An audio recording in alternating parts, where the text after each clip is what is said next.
Welcome back to BSA by Design, a podcast about transforming healthcare, educational, and research facilities through expert design and insight. I'm your host, Brian Moore. Thanks for joining us again.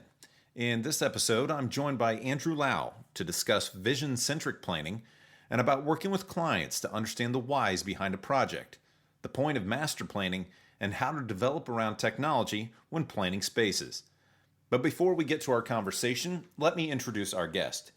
Andrew Lough is a principal at BSA and a member of the BSA Board of Directors. He is a member of AIA and ACHA. He has been with BSA for nearly 25 years, serving in a variety of roles, including senior facility planner, architect, and design professional. He graduated from Ball State with a Bachelor of Architecture and a Bachelor of Science in Environmental Design. Welcome to the show, Andy. Thanks for having me on. I like to start, this is a rite of passage for first-time guests. I like to find out where your passion for architecture comes from, and if you can share us how you found design to be your calling. Nothing like starting off with a really easy question, Ryan, or anything like that. Just go to first principle thinking and say, let's get into it, right? Well, I've always loved problem solving and being creative. It's really, I don't know where it started, but it started somewhere. I have an older brother, and he and I used to just love playing with Legos in the winter.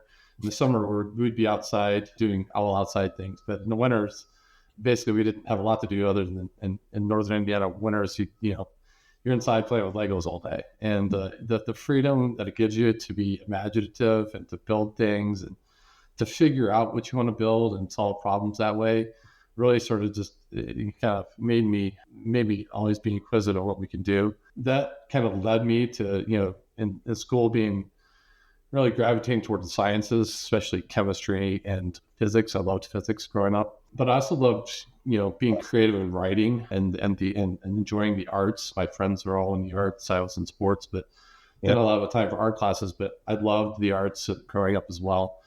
And architecture is sort of the blend of those things. I never really considered doing anything else. I never really thought about trying something else other than being a professional athlete, which didn't work out so well. But I always wanted to be an architect. I don't know where that came from, but that's the only thing I ever really thought about doing.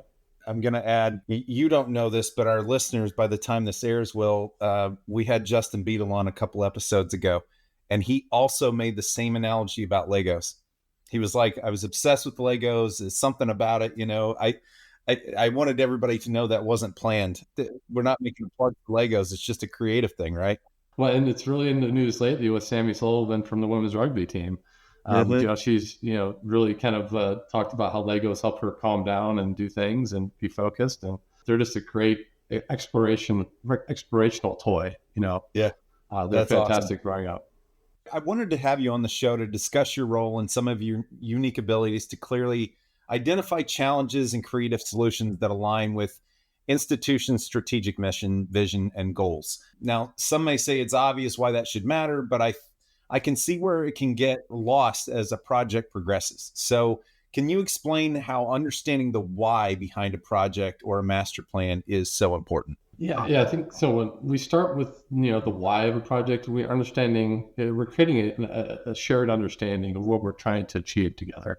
When we start with that understanding, we're really trying to understand what problem is to be solved and why it's a problem in the first place. So what's the background? What has led to the issue that we're trying to solve now? Why has it become a problem? What's occurred in the past that that we now have to address this and do something with the facility to change it, to make it better, or to help them go on to what they want to achieve as an organization.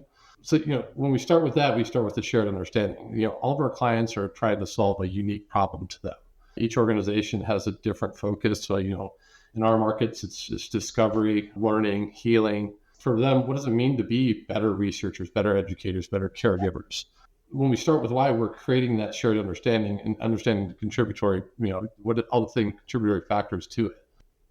When we start with that shared understanding, it allows us to harness the power of all of our teammates and really get them involved in solving the problem and working together towards a common solution, as opposed to an individual solution or an individual thing from an individual perspective.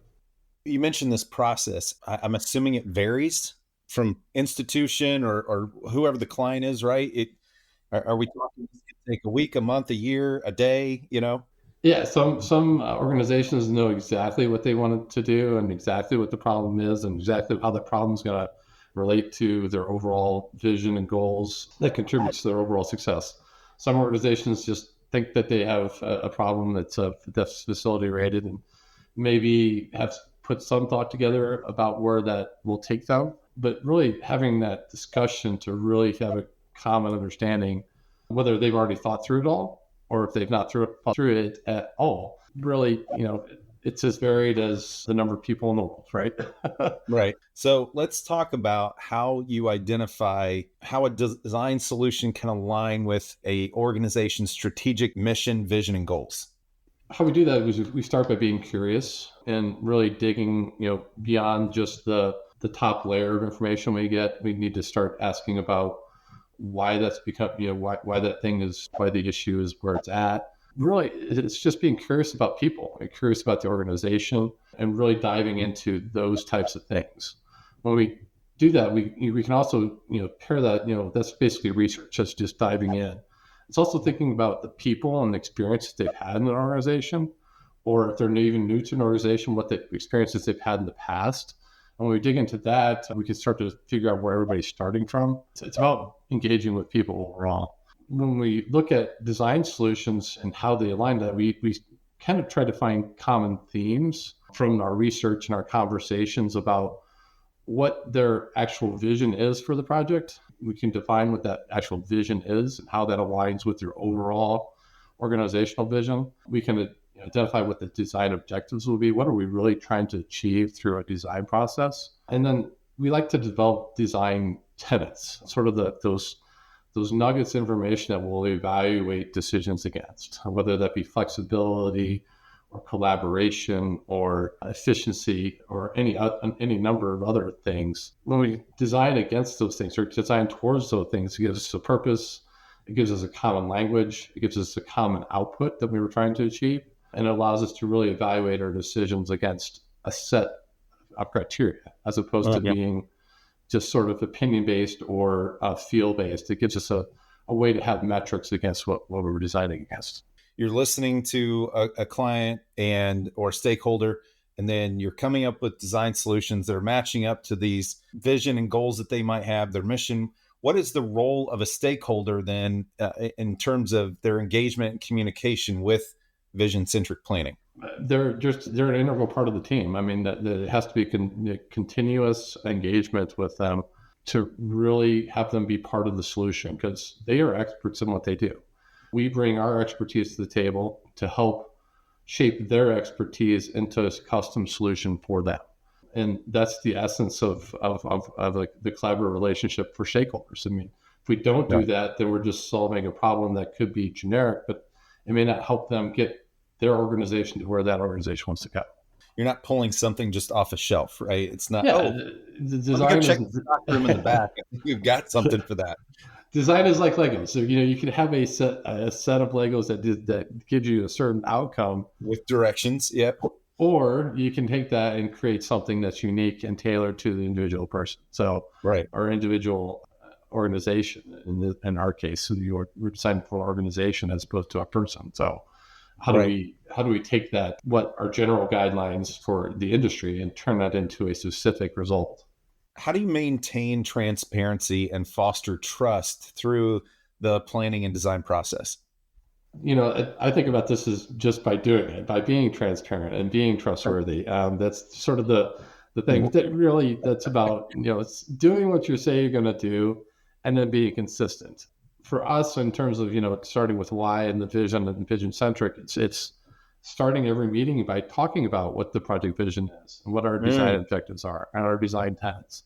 And it can be a little overwhelming for people. We're doing this every time we meet. We get it. But it's important because you bring new people in. Sometimes you forget something and you're evaluating a decision and it doesn't align with one of those things, then we need to talk about it. So when we keep it front of mind, that helps with transparency and helps with the trustworthiness, being honest and open. The ability to communicate sort of that vision and how these things align is really important.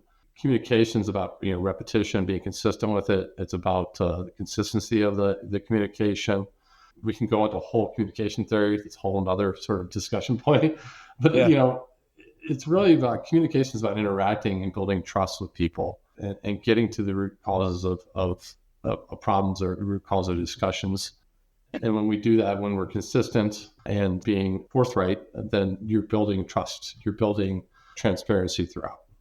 I want to go back to something you said right at the beginning of your answer when you were talking about it seems obvious to keep something in the forefront and people can get worn down when you're restating it every time, but it really is true. And there must be some sort of theory on this. And maybe that's what you're alluding to. But I even think of us internally with our mission, vision, and values. Our core values are repeated at every studio huddle. They're repeated at firm events and sometimes on our Friday news that we call the Pulse and all that. So there has to be something there. Is that what you were alluding to when you were talking about communication theory? Yeah. So at Bell Labs, Claude Shannon is the father of communication theory. He wrote a seminal paper back in the 50s talking about communication. That was in telecommunications, sector. Right. But it really talked about the frequency of communication and how if you say something once, it can get lost in the noise. His is much more technical and I'm boiling it down to sort of how I view it. If you say it once, it can get lost in the noise. There's noise in communication channels. When you say it again, when you repeat it, it starts to build that consistency. You start to it starts to break through the noise. And you get a consistent pattern of that communication. It's really important to the overall. You have the sender is important, the receiver is important, as well as the medium that you're going through for that communication. So you got to look at it from all perspectives. It is kind of funny when people say, well, we need to keep that at the forefront, but they don't keep repeating it. It can get lost in the shuffle. So that's really interesting. So we spent a lot of time at the very beginning developing the project vision, the objectives, and the design tenets. And then each time that, it become a little bit streamlined each time we repeat it. The second meeting, we go over it again, but it's a little less detailed. Right. So it becomes, it harkens back to what you heard that first time or what we developed that first time. I'm going to switch gears a little bit and ask you, how do feasibility studies and site evaluations fit into project definitions and master facility planning? Our solutions really need to be able to be executed. And feasibility studies are a way to figure out how we can execute things, right? It's really getting that base core understanding of things in terms of feasibility studies. If we think about, can we really achieve this and what all goes into that? Master planning is really what you're doing when you're doing that. They're not really, to me, they sort of are all components of a master facility plan. As we're thinking through that, we need to evaluate all the different components of a master facility plan, whether that be for a campus or for an individual building. We need to understand, is it really achievable? Site evaluations are about that. Can this site support what we're trying to plan, both short-term and long-term?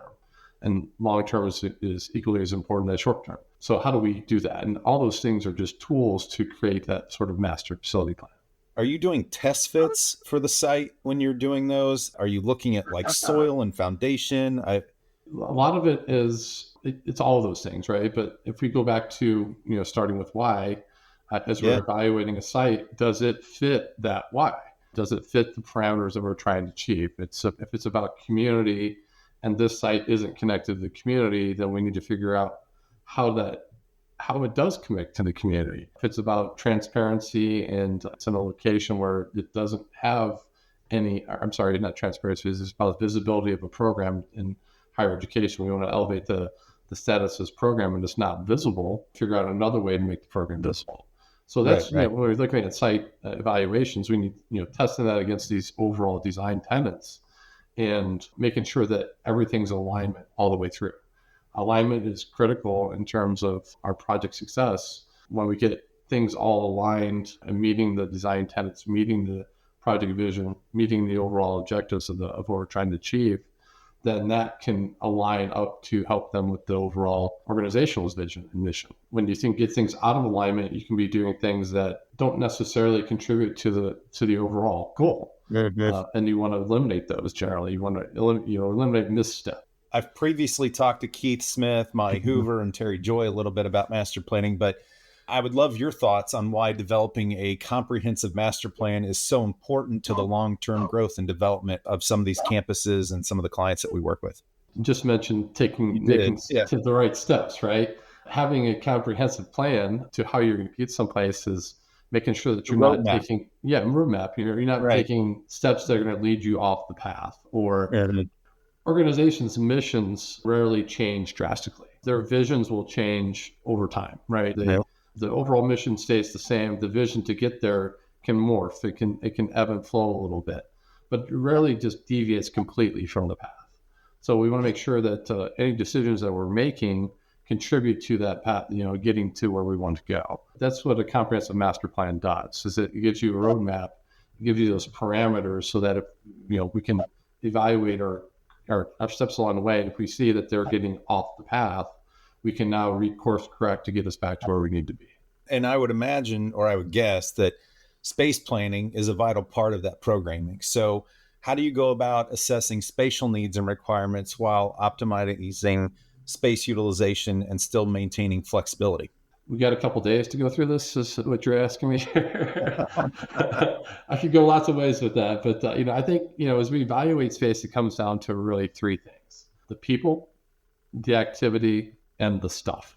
You start looking at every space by who's going to be in space, how many people, how often are they going to be in a space, what's the throughput of a space, to really get to to make sure we can accommodate all the people that we need to have in a space.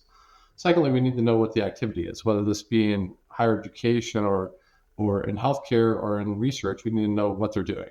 And in a classroom, is it really about instructor-led learning? Is it project-based learning? For healthcare, is this a surgical space? Is this a treatment space? Is this an evaluation space? We need to understand what activity is going to be going on in that space. And then thirdly, what stuff do they need to be able to do that activity? Obviously, in a surgical space, it has very specific requirements for that. In engineering spaces, engineering could be very small in scale or it could be very large in scale. So that can determine how big a space needs to be. And when you combine that with the number of people, activity they're doing with that piece of equipment, that sort of sets the parameters for the individual space. And then, thinking about efficiency, how often can we use that space? How specific is it? Can other people use that space for other things? Or is it very purposely built? That kind of goes to the efficiency and utilization side of things. So really, to pull it down, is taking all those things into consideration, but really talking about the people, the activity, and the things that we need to do, the activities that really do drive space design. So let's plug in one more thing into this, which is technology. And how do you plan for cutting edge technologies and technologies that may not even be known or invented yet when you're dealing with spaces like this? Specifically, I'm thinking about lab design. Yeah, and I think it goes to what we just talked about in terms of how you're going to use a space or how you're going to use an environment and how specific that environment can be. If it's tailored to a very specific thing, to a very specific focus, that limits the amount of flexibility that it has to accommodate change. So usually when we're starting with why, understanding what we're trying to do overall, most of the time it's to solve the current problem, but also to think about how that affects things down the line. So when we build in that future thinking, that future planning, we need to consider, okay, how can the space easily accommodate something else? Is the current pursuit something that has been around for 100 years, is going to be around for the next 100 years? Or is it something that's new and evolving? And that really kind of goes to how we build infrastructure for our space, how we size a space. Most of the time, especially in terms of lab design, if it's a research lab, research is about what's next, right? It's about finding links to things. It could be investigating something that's well known. How does that well known get evolved into the next thing? Research itself is about flexibility for the future and how do we accommodate that? Understanding what we need today to research it at the outset. One of those technologies, I've been asking pretty much everybody on our team that has joined the podcast at some point in the last at least 6 months, because it's everywhere. I've got to ask about AI. And do you see AI playing a role in planning overall, or what's your take on it?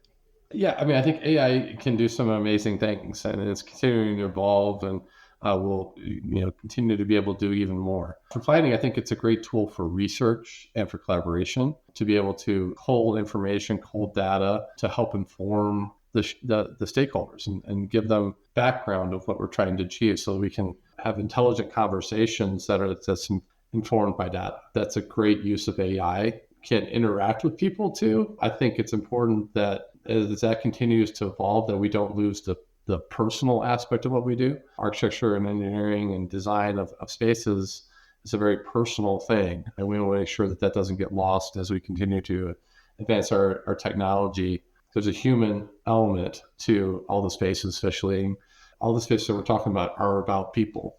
They're about the student. They're about the patient. It's about the caregiver. It's about the researcher and doing what's best for them and their emotions and all that. So while we can use AI as a tool, we want to lose that personal connection to space and environment. We're all still figuring out what it's going to do. I mean, like to your point, there's a lot of it revolving around data and how we can cobble that data together to tell us different things. But I liked your thoughtful response there. It's like a pencil, right? A pencil was the tool that we used to draw for years and years and years. And now we have pens and now we're into CAD. It's a tool, right? So how do we adapt and evolve to the tools that are available to us? You talk to some older people, they may have used chisels back in the day. Kidding. Now we're using technology in a way that wasn't perceived of even 10, 15 years ago. So continuing to be adaptable and use what's available to us to help us all be better. How do some of these thoughts on vision-centric planning play a role in the healthcare world, specifically in designing patient-centric environments that promote healing and well-being? Well, I think your question's actually already starting with the why, right? You're talking about patient-centric healing, well-being. I've learned well in my year plus here.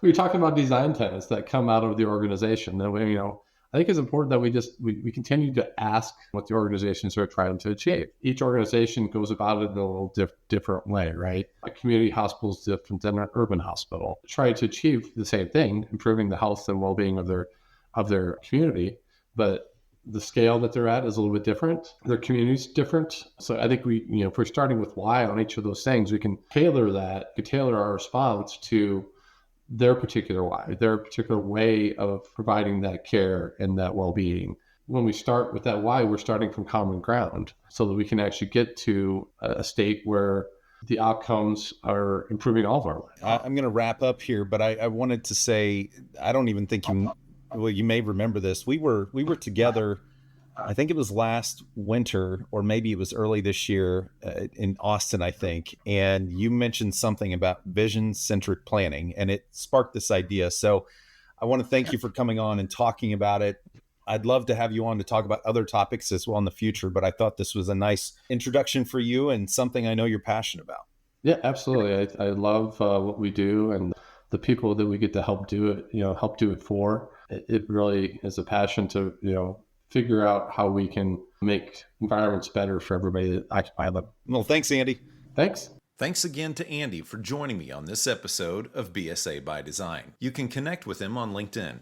If you're interested in learning more about BSA Life Structures or our design culture, we encourage you to visit our website, bsalifestructures.com. There's a link in the show notes to contact us for more information. Be sure to subscribe to BSA by Design on Apple Podcasts, Spotify, YouTube Music, so you don't miss an episode. And we've got more content and project stories to share on social media, so be sure to follow us on LinkedIn, YouTube, Facebook, Instagram, and X. That's going to do it for this episode. Join us again next time on BSA by Design.